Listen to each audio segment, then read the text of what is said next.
Video பார்க்குற எல்லாருக்குமே வணக்கம்.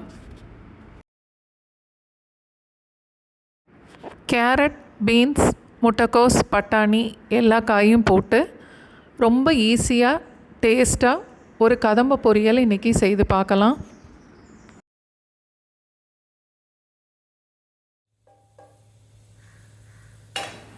கேரட், பட்டாணி ரெண்டும் அரை கப் அளவுக்கு, பீன்ஸ் ஒரு 3/4 கப் இருக்கும், முட்டைக்கோஸ் 1.5லேருந்து 2 கப் அளவுக்கு எடுத்திருக்கேன்.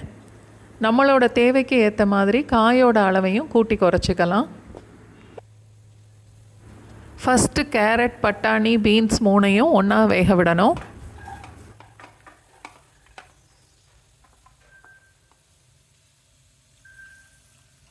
முக்கால் கப் அளவுக்கு தண்ணி சேர்த்துட்டு மூடி போட்டு வேக விடணும்.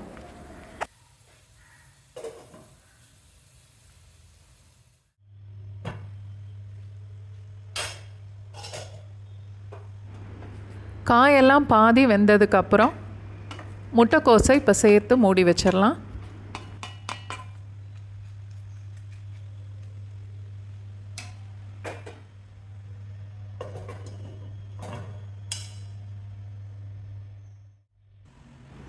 ஒரு தடவை நல்லா கலந்து விட்டு மறுபடியும் மூடி வச்சிடலாம்.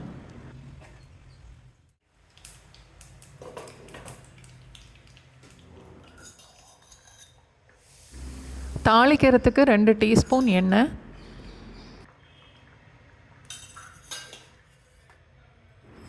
1/2 டீஸ்பூன் கடுகு, 1/2 டீஸ்பூன் உளுந்தம்பருப்பு,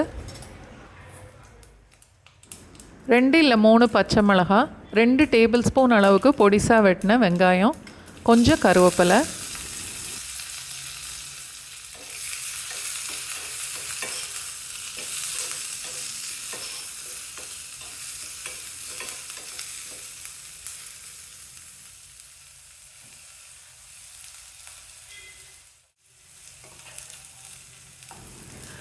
தண்ணியெல்லாம் நல்லா வற்றிருச்சு, காயும் நல்லா வெந்திருக்கும். இப்போ தேவையான அளவுக்கு உப்பு சேர்த்துட்டு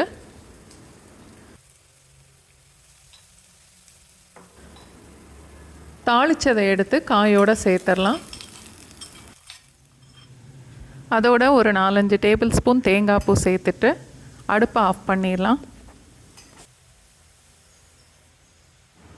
காயெல்லாம் நல்லா வெந்து சாஃப்டாகவும், தாளித்து கொட்டின வெங்காயம் நல்ல கிறிஸ்பியாகவும், சாப்பிடும்போது ரொம்ப நல்லாயிருக்கும்.